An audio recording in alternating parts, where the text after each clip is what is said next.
नमस्कार मंडळी, मी पोपटी बनवण्यासाठी मित्राच्या शेतावरती आलेलो आहे. मस्त हे निसर्गरम्य ठिकाण आहे आणि आम्ही कशी पोपटी बनवतो तर तुम्हाला मी दाखवतो. पोपटीची तयारी चालू आहे. या वाला म्हणायचं भांबूर, ह्याला म्हणायचं भांबूर, भांबुडीचा पाला. भांबुरीचा पाला. हा पोपटी. हे चिकन आहे, हे वालाच्या शेंगा आहेत. पोपटीसाठी अंडी पण आणलेली आहेत. हा पाणीची अंडी मला टाकली. अंडी थांब, हां बोल. दही, एव्हरेस्ट चिकन मसाला, हां. हळद हम्म. आणि मीठ याला मॅग्नेटाईज करायला ठेवायचे 15 मिनिटं. हां. आलं लसूण पेस्ट, आलू लसूण पेस्ट आहे आणि 15 मिनटं सगळं मसाला आणि हे सगळं लावून त्याला magnetize ठेवायचं आहे. करायचं. हां, मॅग्नेटाईज करायचं आहे. थांब. हा हा आता चालू आहे मिक्सिंग. चिकनला मॅग्नेटाईज करण्या अगोदर दही वगैरे टाकून सगळं मिक्स करताय. हा हा याच्यामध्ये आधी पाला टाकला, नारळीचं पान टाकलं आणि नारळ पान आणि भांबुरी पाला टाकला खाली. हा थोडाच टाकला म्हणजे जास्त नंतर वरती जास्त टाकला. आणि शेंगा टाकल्या. शेंगा आणि अंडी नंतर. आता हे चिकन टाकतंय. अंडी द्या. हां त्याच्यावरती वरून अंडी धुवून घेतली आहे पाण्यामध्ये. आणि आता शेंगा.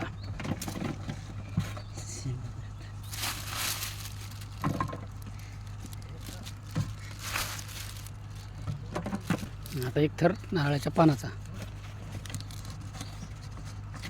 आता परत वरून चिकन जाईल, बरोबर ना. हा हे जाड मीठ वरून टाकायचं आहे. शेंगा वगैरे, शेंगामध्ये थोडंसं मीठ उतरण्यासाठी. हे जे मीठ आहे ना पोपटीमध्ये टाकल्यावर याचं शेंगामध्ये टेस्ट उतरते मिठाला. म्हणजे असं वाटत नाही का आपण बिगर मिठाचं खातो.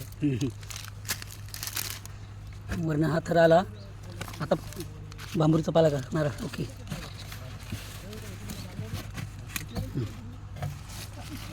ओके नारळाचं पान. आता भांबुरीचा पाला.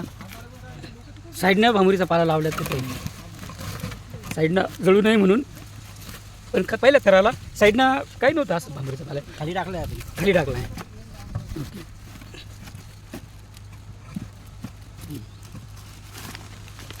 हा पाला आहे ना धुवून ठेवलेला होता. झाडाचा पाला आणतात आणि धुवून ठेवतात. चांगल्या प्रकारे भरलं आहे. पाला भरपूर टाकला आहे.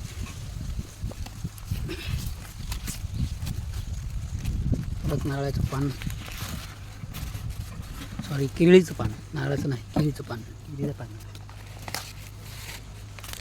आता चिकन टाकण्यात येईल ना.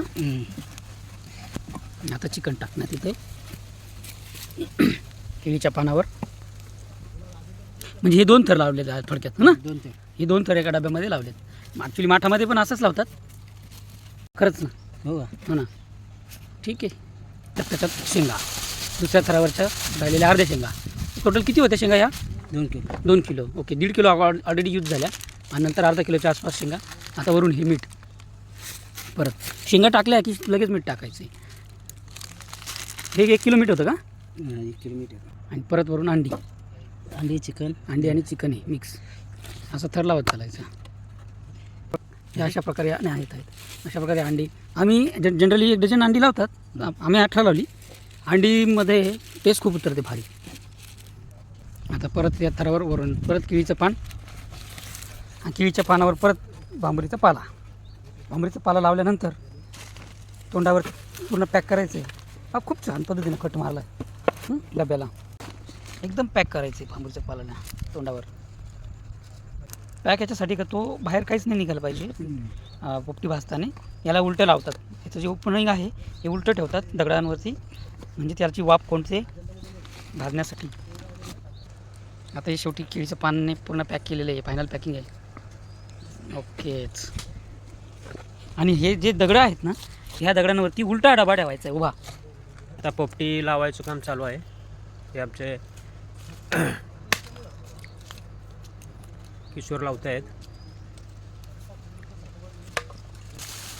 तर हे असे पोपटी लावायचं बघा. सगळे त्याला सर्पल सगळं आणून ते मस्त त्याला आता जाळ लावायचं आहे. एकदम मस्त पोपटी होणार आहे. आता जाळ लावलेला आहे. रानामध्ये पोपटी बनवण्याचा आनंद वेगळाच असतो. एक तरी 20 मिनिटामध्ये टायमिंगमध्ये होऊन जाईल ते. आता पोपटी शिजलेली आहे. ओके, अंडे फुटतात काही. ओके, आणि याच्यामध्ये आपण खाली टाकणार आहोत. ही पोपटी काढताना छानशी शिजलेली आहे बघा. शिजली जास्त. हा, मस्त शिजली आहे. अहो, थोडीशी करपली ना अजून भारी झालेली आहे. बघा पोपटी बघा, एक नंबर पोपटी झाली. एक नंबर पोपटी आहे. नंबर नाद नाही करायचा. हे